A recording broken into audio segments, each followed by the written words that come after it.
साथियों, अभी आपने किसान बिल के बारे में सुना और मुझे ये शर्फ हासिल है कि आप लोगों ने जिस काम के लिए मुझे पार्लियामेंट में भेजा, मैंने आपकी आवाज़ पार्लियामेंट तक खूब ज़ोर से उठाई है। किसान बिल पे भी मैंने मुझसे ज़्यादा पार्लियामेंट में कोई और नहीं बोला था।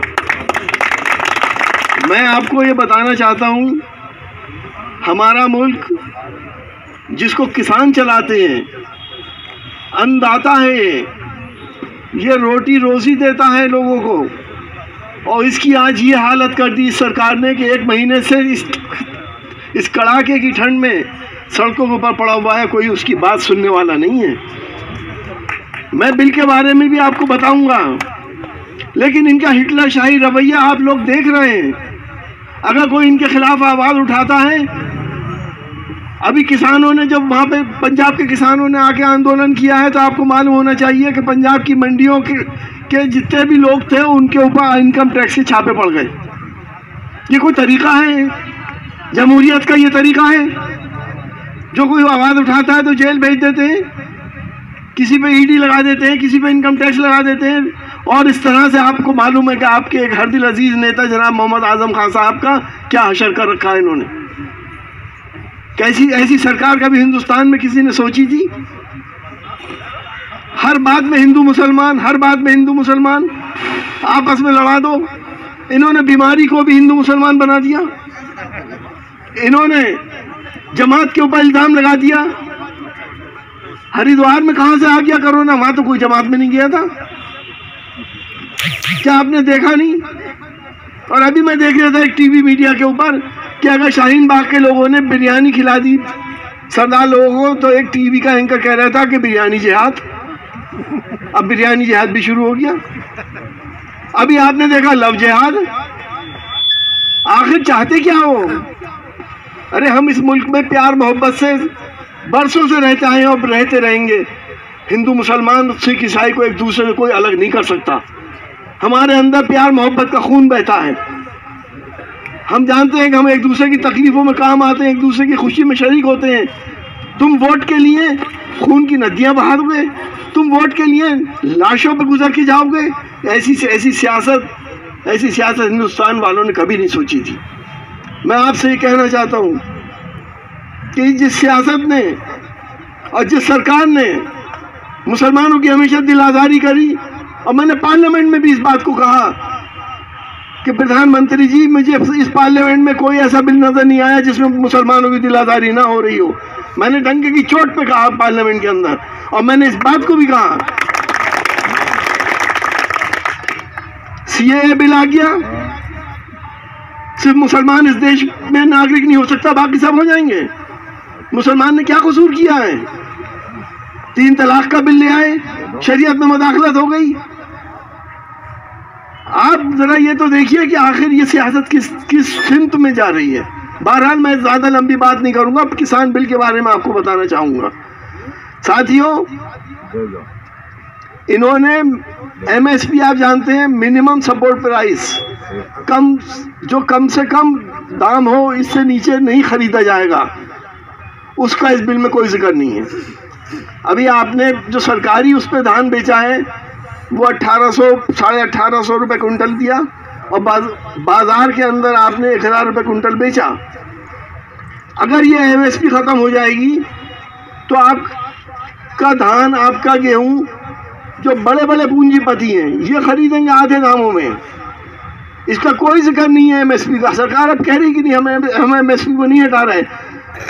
आप लोगों को मैं ये बताना चाहूँगा कि एमएसपी पंजाब में, हरियाणा में 80% से 90% किसान एमएसपी पर अपना प्रोडक्ट को बेचता है, धान को, गेहूं को। और यूपी के अंदर सिर्फ 6% किसान एमएसपी पे अपना धान और गेहूं सरकार को देता है। बाकी धान और गेहूं दलाल और ये सब लोग खरीदते हैं। हमारी ये डिमांड है कि एमएसपी से नीचे अगर कोई खरीद रहा है, चाहे कोई आड़ती हो, कोई दलाल हो, तो उसके खिलाफ कानून बने और उसको सजा दी जाए। पहली डिमांड ये है कि क्या एमएसपी से नीचे नहीं बिकना चाहिए। अगर तुम इस बाजार में भी बेच रहे हो अपना धान तो 1800 से नीचे कोई खरीदेगा तो उसकी FIR हो और उसे बंद कर दिया जाए। दूसरी बात, इन्होंने जितने भी पूंजीपति हैं उनको इस बात की इजाज़त दे दी है कि वो आपकी ज़मीन ठेके पे ले लें। अब अडानी, अंबानी और बहुत से पूंजीपति ये 1,000 एकड़ के फार्म बनाएंगे।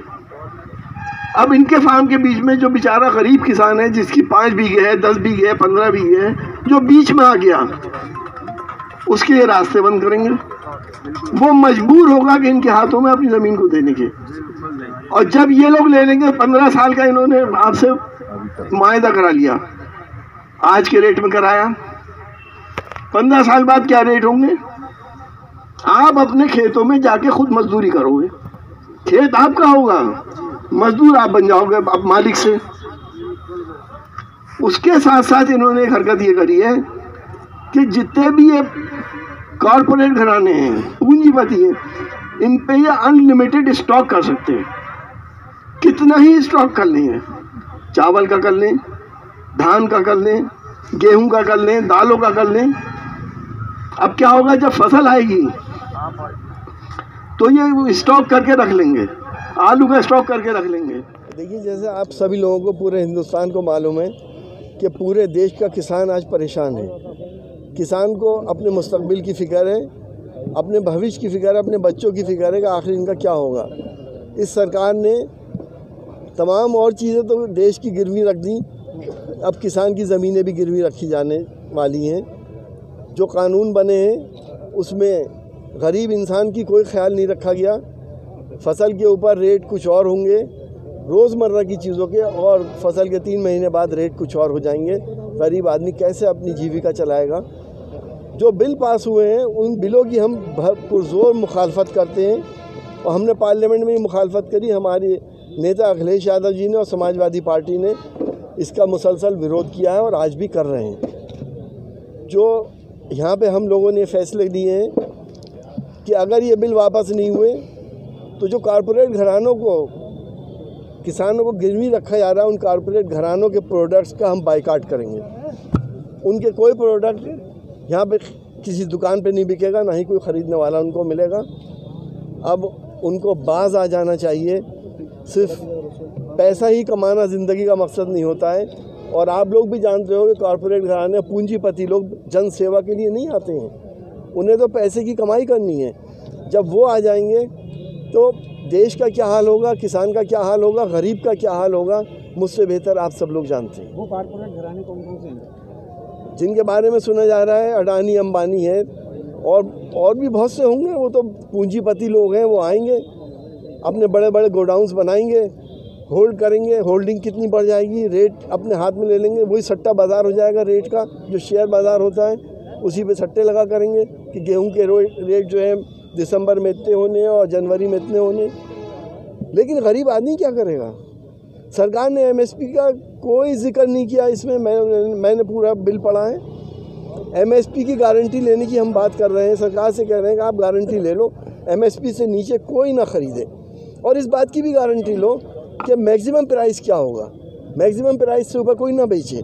इस बात की भी गारंटी होनी चाहिए, और किसानों को उनके स्वामित्व का, उनकी ज़मीन से कोई ज़बरदस्ती बेदखल ना करे, कोई ज़बरदस्ती उनसे कोई कॉन्ट्रैक्ट ना करे। सांसद जी, एक सवाल था मेरा, कोरोना जो वैक्सीन आ रही है उसको लेकर के मुस्लिम समुदाय में एक भ्रम फैल गया है कि उसमें सुअर का मांस या इस तरह के यूज़ हो रहा है। आप डॉक्टर हैं, आप सांसद भी हैं, क्या है आपका नज़रिया? एक भ्रम है, पूरे देश में भ्रम फैल गया है। देखिए, इसके बारे में जहाँ तक मुझे मालूमात है, ये सिर्फ एक अफवाह है, ऐसा कुछ है नहीं। ये वैक्सीन उस प्रोटीन से बनाई जाती है जो कोरोना वायरस के ऊपर होती है। एक एंटीजन डेवलप किया जाता है, उससे इंसान की बॉडी के अंदर एंटीबॉडीज़ बन जाती हैं और वो कोरोना से लड़ने की ताकत पैदा हो जाती है। इसमें चर्बी सर्बी का कोई सवाल नहीं है। मतलब आपका नज़रिया कि वैक्सीन लगवाई जाए? यकीनी तौर पे वैक्सीन लगवानी चाहिए।